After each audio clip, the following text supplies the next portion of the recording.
जो छोटे हैं उन सभी को बहुत बहुत जोहार। जय धर्मेश। मैं पूजा लकड़ा इंघे नाम में पूजा लकड़ा रही, और इसके आगे मुझे कुड़ुक नहीं आती है तो उसके लिए क्षमा चाहूँगी। और नागपुरी भी सीख रही हूँ, तो आशा करती हूँ आगे जा कर के, क्योंकि अभी हमने बच्चों को देखा कि वो बहुत अच्छा कुड़ुक बोल रहे थे, तो आशा करती हूँ कि मैं भी अब इस पर ज़रूर काम करूँगी और अच्छे से नागपुरी और कुड़ुक दोनों भाषा सीखने की कोशिश करूँगी। और आगे जाके अगर मुझे ऐसा कभी मंच मिलता है तो अवश्य ये कोशिश रहेगी कि मैं कुड़ुक में ही बात कर पाऊँ। और आप सभी से आग्रह रहेगी और प्रार्थना रहेगी कि आप अपने बच्चों को ऐसी ही शिक्षा दें कि पढ़ाई के साथ साथ आपके जो कल्चर है और जो लैंग्वेज है उस पर हमें बहुत ज़्यादा ध्यान देना है। जब मैं आई तो मुझे ये बहुत ध्यान में आया कि यही वो स्टेज था या यही वो स्थान था जहाँ से मैंने अपनी ये कारवां शुरू की, यहीं से मैंने नृत्य स्टार्ट किया है। तो आप सभी पिताओं का बहुत बहुत धन्यवाद जो आपने हमेशा साथ दिया। और मैं स्पेशली थैंक करूँगी रवि अंकल का, क्योंकि वो मुझे जज भी कर चुके हैं जो मेरी पहले की जो प्रोग्राम्स थे, तो उन्होंने बहुत सपोर्ट किया है, तो बहुत बहुत धन्यवाद।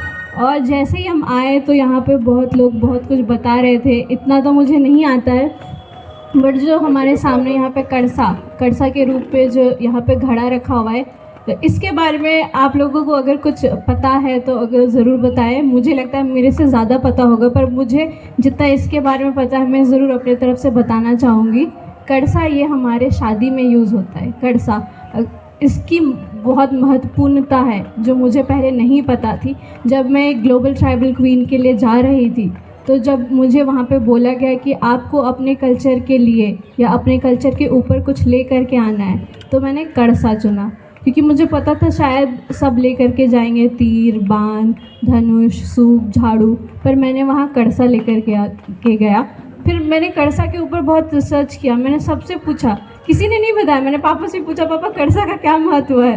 तो पापा बोलते हैं शादी में यूज़ होता है। बोले शादी में तो यूज़ होता है, इसके अलावा इसका क्या महत्वपूर्ण है, क्या महत्व रखता है? तो मुझे लगता है बहुत लोगों को इस चीज़ के बारे में नहीं पता है, तो हमें जो हमारे आगे वाले जनरेशन है उन्हें भी इसके बारे में नहीं पता है। तो मैंने बहुत ढूंढा।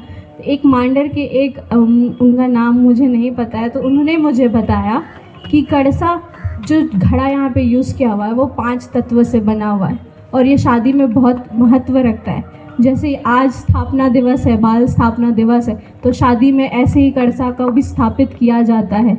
और जो इसमें दाल यूज़ होता है और तेल और नमक, इस दाल जो उड़द की दाल जो है वो सरना धर्म में बहुत महत्वपूर्ण है और बहुत ही विशेषताएं हैं। और इसमें जो हम लोग धान यूज़ करते हैं उसकी भी बहुत विशेषताएं हैं। जो हम इसमें दीपक जलाते हैं, दीपक इसलिए जलाते हैं क्योंकि जब कन्या और वर का जब शादी हो रहा होता है तो उनके सामने जो भी कष्ट या फिर कोई भी नज़र आने वाली रहती है वो उन चीज़ों से दूर रहे, इसलिए वो दीपक जलाया जाता है।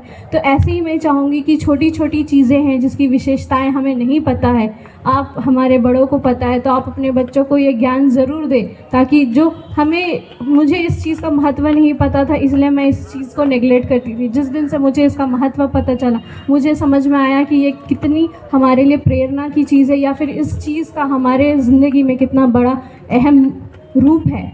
तो ऐसी ही जो भी छोटी छोटी चीज़ें हैं, जहाँ सरहुल हो या कर्मा हो, किसी भी चीज़ को लेकर के, जैसे अभी यहाँ पे झंडा की भी पूजा हुई या पेड़ की भी पूजा हुई, तो उन बारीकियों को भी आप अपने बच्चों को बताएं, ताकि आगे जाके वो बच्चे अपने कर्म से या फिर अपने धर्म को लेकर के बहुत गर्व महसूस करें। इसी के साथ मैं अपना वाणी समाप्त करना चाहूँगी। और आज जो इतना अच्छा से प्रार्थना सभा हुआ है उसके लिए बहुत बहुत धन्यवाद। जितने भी यहाँ पे धर्म गुरु हैं, जितने भी अगुवाएं हैं, ऐसे ही अगुवाएं हमारे लिए ज़रूरत है, ताकि आगे जा कर के जो भी हमारी धर्म यहाँ पे ख़त्म होने की थी, लुप्त होने की थी, वो आगे जाके कहीं ना कहीं बहुत और आगे जाए और ऐसे ही आगे बढ़े। और एक चीज़ मैंने ध्यान दिया, यहाँ पे जो ध्वज था, सरना ध्वज था, वो यहाँ पे गिर गया था, तो किसी ने जा कर के उठा दिया। पर रास्ते में जो हम देखते हैं सरना झंडा लगाना है, सरना झंडा लगाना है। हम लोग सरना झंडा लगा तो देते हैं, लेकिन जैसे ही सरहुल पार होता है, जैसे कर्मा पार होता है, आप देखिएगा झंडा फट रहा है, झंडा गिरा हुआ है, किसी को मतलब ही नहीं है। तो झंडा ज़रूर लगाना है, पर उसकी रक्षा करना और उसकी जो इम्पोर्टेंस है उसे भी हमें रखना है। तो अगर झंडा गिर जाता है तो आप उठा करके ज़रूर लगाएं, और अगर झंडा हवा से उड़ जा रहा है या फिर फट जा रहा है तो उसे निकाल करके वापस रख दें। धन्यवाद। बहुत बहुत धन्यवाद।